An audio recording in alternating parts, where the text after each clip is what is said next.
आशा है आप लोग स्वस्थ होंगे।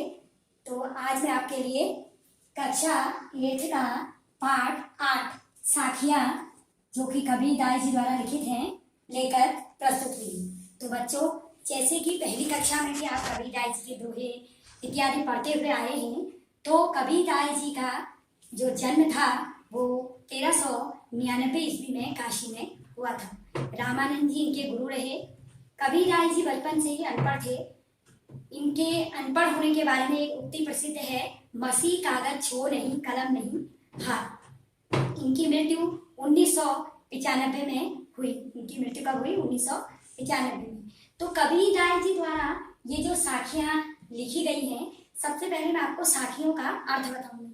साखियाँ, साखी का अर्थ होता है बच्चों प्रत्यक्ष, आंखों देखा प्रत्यक्ष ज्ञान। आंखों देखा जो हम प्रत्यक्ष रूप से देखते हैं, अपनी आंखों से जो हम प्रत्यक्ष रूप से देखते हैं, आंखों देखा प्रत्यक्ष ज्ञान, इसी को साखी कहा जाता है। तो साखियों में साखियां दोहों में लिखी गई हैं। आपने देखा होगा कबीरदास जी के दोहे प्रचलन में ज्यादा होते हैं। तो कबीरदास जी की जो साखियां हैं दोहों में लिखी गई हैं। दोहों में आप इसको बोलते हैं, तो दोहों में लिखी गई हैं जिसमें ज्ञान और भक्ति का उपदेश दिया गया है। तो कबीरदास जी की साखियां पढ़ने से पहले मैं आपको कबीरदास जी की जो साखियां हैं उसमें आए कुछ कठिन शब्द यहाँ पर बताऊंगी। तो पढ़ते हैं पाठ के कठिन शब्द। सबसे पहला शब्द है ज्ञान। ज्ञान का अर्थ होता है बच्चों जानकारी। किसी चीज की जानकारी जब हमें मिलती है तो उसे ज्ञान कहा जाता है। दूसरा है म्यान। म्यान आधा मोह है, ज्ञान म्यान। म्यान मीन्स होता है तलवार रखने का कोष। जिस स्थान पर आप तलवार को रखते हैं उस जगह को तलवार रखने का जो कोष होता है उसको म्यान कहते हैं। अगला है गाली। गाली का अर्थ होता है गाली। किसी को आप जब अपशब्द बोलते हैं तो उसको गाली का नाम देते हैं। तो वही यहाँ पर गाली एक शब्द है, गाली का अपशब्द जो हम मुंह से किसी के लिए गंदे शब्द निकालते हैं अपशब्द, उसको गाली कहा जाता है। अगला है बच्चों कर। कर का अर्थ होता है हाथ। जैसे कि आपको हाथ का प्रयागाची भी कई बार बताया जाता है, तो कर का अर्थ होता है हाथ। अगला है दहु। दहु का अर्थ होता है 10। दिशी। दिशी का अर्थ होता है दिशा। बैरी। बैरी का अर्थ होता है दुश्मन। तो इस तरह ये आपकी साखियों में कुछ कठिन शब्द हैं जो अर्थ को पढ़ने में आपकी सहायता करेंगे। तो साखियां पढ़ने से पहले कबीरदास जी का संक्षिप्त जीवन परिचय मैं आपको यहाँ पर बताऊंगी। तो चलते हैं कबीरदास जी का जीवन परिचय। वहाँ से ले जाकर नीमा और नीरू जुलाहा दंपति ने इनका पालन पोषण किया, अर्थात इनको पाला। इस प्रकार हिंदू मुसलमान दोनों के संस्कार इनके जीवन में विद्यमान है। कबीर अनपढ़ थे। उन्होंने स्वयं कहा है, मसी कागज छो नहीं कलम नहीं हाथ। अर्थात बचपन से ही कबीर अनपढ़ थे, फिर भी उन्होंने कभी कागज कलम को छुआ तक नहीं था। कवि परिचय। जीवन परिचय। कबीरदास ज्ञान मार्गी शाखा के प्रमुख एवं प्रतिनिधि कवि माने जाते हैं। कबीर का जन्म 1399 ईस्वी में काशी में हुआ। कहा जाता है कि इनका जन्म एक विधवा ब्राह्मणी के गर्भ से हुआ था और वह लोकलाज के डर से इन्हें लहरताला नामक तालाब के निकट छोड़ आई थी। तो चलते हैं कबीर की साखियाँ। जाति न पूछो साथ की, पूछ लीजिए ज्ञान। मोल करो तलवार का, पड़ा रहने दो ज्ञान कबीरा, पड़ा रहने दो ज्ञान। अर्थात प्रस्तुत साखी हमारी हिंदी पाठ्य पुस्तक बसंत से ली गई है। इस साखी के कवि कबीरदास जी हैं। इसमें कबीर ने मनुष्य को जाति से ऊपर उठकर उनके गुणों की परख पर ध्यान देने के लिए कहा है। अर्थात कहने का मतलब ये है कि कबीरदास जी कहते हैं कि हमें सज्जन पुरुष से उसकी जाति नहीं पूछनी चाहिए, यानी कि हमें किसी भी अच्छे इंसान से उसकी जाति नहीं पूछनी चाहिए, अपितु उसका ज्ञान देखना चाहिए। व्यक्ति का ज्ञान सर्वोपरि होता है, हमें व्यक्ति का ज्ञान देखना चाहिए। अर्थात मनुष्य को उसकी जाति के आधार पर नहीं, उसके ज्ञान के आधार पर परखना चाहिए, क्योंकि जब हम तलवार खरीदने जाते हैं तो उसकी कीमत म्यान देखकर नहीं लगाते हैं। तो यहाँ पर कबीरदास जी यही कहना चाहते हैं कि हमें किसी भी व्यक्ति के जात पात से कोई मतलब नहीं होना चाहिए, हमें ज्ञान से मतलब होना चाहिए। व्यक्ति की परख हमें उसके ज्ञान से करनी चाहिए, ना कि उसके जात पात से। जिस प्रकार हम तलवार खरीदते समय उसकी कीमत म्यान देखकर नहीं करते कि तलवार को कहाँ रखा जा रहा, हम ये नहीं देखते हैं, तो उसी प्रकार हमें सज्जन पुरुष की जाति न पूछकर उसके ज्ञान को देखना चाहिए। आवत गारी एक है, उलटत होई अनेक। आवत गारी एक है, उलटत होई अनेक। कह कबीर नहीं उलटिए, वही एक की एक कबीरा, वही एक किए। प्रस्तुत साखी हमारी पाठ्य पुस्तक बसंत से ली गई है। इस साखी के कवि कबीरदास जी हैं। इसमें कबीर ने अपशब्द सुनकर उस पर ध्यान न देने की बात कही है। यदि कोई व्यक्ति आपसे बुरे वचन बोलता है तो हमें उस पर ध्यान नहीं देना चाहिए। इसमें कबीरदास जी कहते हैं कि जब हमें कोई गाली देता है तब वह एक होती है, पर हम पलटकर उसे भी देते हैं तो वो बढ़ते बढ़ते अनेक हो जाती है। इसलिए जब हम उसकी एक गाली पर ही ध्यान नहीं देंगे तो वह वहीं ख़त्म हो जाएगी, अर्थात वो एक की एक ही रह जाएगी। कहने का मतलब ये है, व्यक्ति को अगर कोई व्यक्ति दूसरा व्यक्ति अपशब्द कहे तो हमें बढ़कर उससे दूसरा अपशब्द नहीं कहना चाहिए। इससे जो गाली जो अपशब्द हैं वो एक से दूसरे तक बढ़ते जाएंगे। अगर हम उसकी बातों पर ध्यान नहीं देंगे, उसके अपशब्दों पर ध्यान ही नहीं देंगे तो वो वहीं पर ख़त्म हो जाएगी और वह एक की एक ही रहेगी। यानी कि हमको किसी की गलत वचनों को पलटकर और गलत वचन न बोलकर उसको वहीं पर ख़त्म कर देना चाहिए।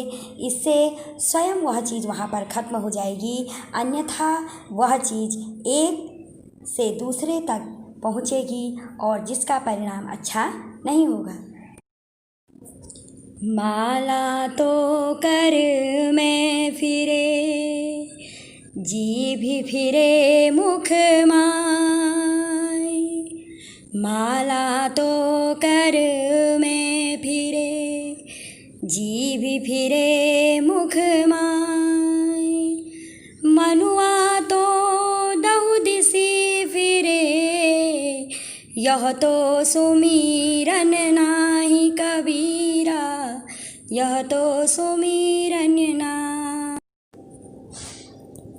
इसमें प्रस्तुत साखी में कबीर ने प्रभु के स्मरण पर बल दिया है। हमें प्रभु की शरण में जाना चाहिए, प्रभु का स्मरण सुबह शाम करना चाहिए और सच्चे मन से करना चाहिए, यह बात पर बल दिया है। इसमें कबीरदास जी कहते हैं कि माला को हाथ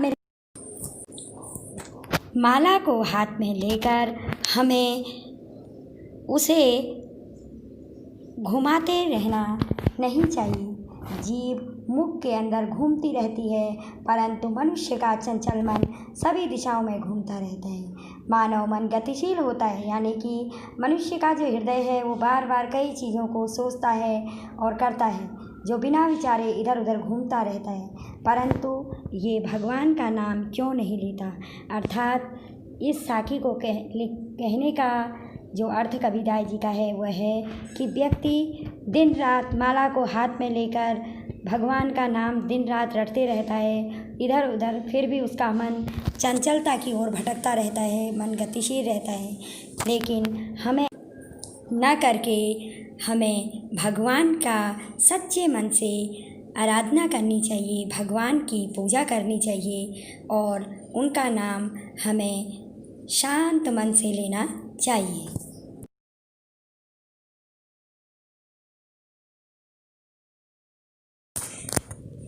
कबीर घास ना निंदिए, जो पाऊँ तली होय।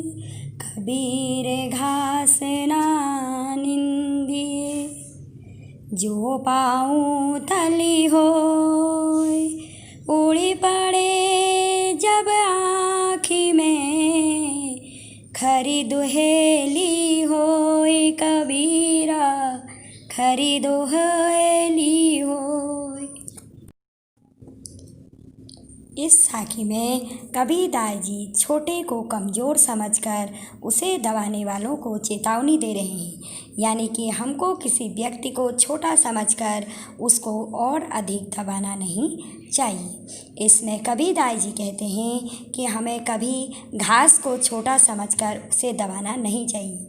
हम सोचते हैं कि घास छोटी है तो हम उसको दबाते हुए चले जाएंगे, लेकिन ऐसा नहीं करना चाहिए, क्योंकि जब घास का एक छोटा सा तिनका भी आँख में गिर जाता है तो वह बहुत दुख देता है, क्योंकि अगर वह छोटा तिनका भी कभी आपकी आँख में गिर जाएगा तो वह आपको बहुत ज़्यादा दुख दे जाता है।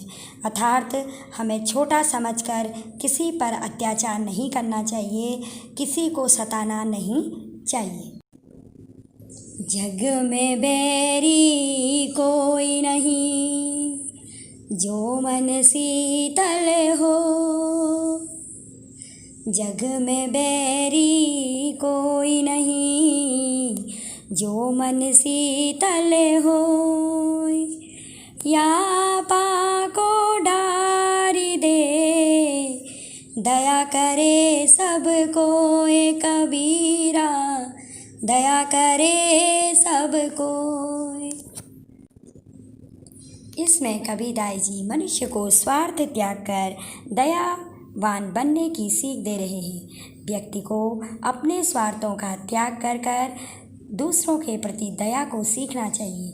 इसमें कबीरदास जी कहते हैं कि मनुष्य का मन अगर शांत है तो इस संसार में कोई भी हमारा शत्रु नहीं हो सकता। अशांत मन वाले के ही शत्रु होते हैं। यदि सभी मनुष्य अपने स्वार्थ का त्याग करके दयावान बन सकते हैं, अर्थात मनुष्य को अपनी कमजोरियों को दूर करके संसार में प्रेम और दया फैलानी चाहिए, यानी कि व्यक्ति को अपना अपना स्वार्थ त्याग कर कर स्वयं दूसरों के लिए प्रेम बांटना चाहिए और दया की भावना को दूर दूर तक इस संसार में फैलाना चाहिए, तभी उसका जीवन सफल होगा।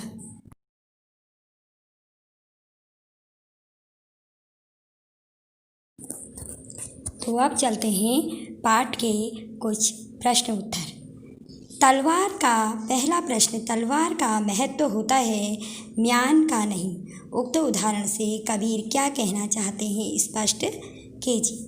तो इसका उत्तर है कि कबीरदास जी के अनुसार मनुष्य की सुंदरता उसके शरीर की अपेक्षा किससे होती है बच्चों? उसके गुणों से होती है, क्योंकि शरीर तो बाहरी आवरण है जबकि सच्चाई उसका अंतर्मन है। इसलिए कवि कहते हैं कि तलवार का महत्व होता है, म्यान का नहीं।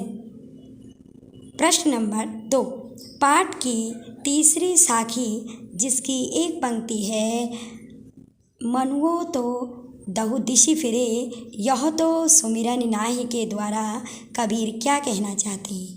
जैसे कि मैंने अभी आपको तीसरा दोहा पढ़ाया, तो तीसरी साखी में कबीरदास जी का कहना है कि मनुष्य का मन क्या होता है? चंचल होता है। वह हाथ में माला और ज़बान पर भगवान का नाम जपता रहता है, किंतु भगवान का नाम लेना तब तक सार्थक होता है जब मनुष्य अपने चंचल मन पर काबू पा लेता है। यानी कि हमें चंचल मन से यदि हम ईश्वर का नाम ले रहे हैं तो वो हमारे लिए क्या है?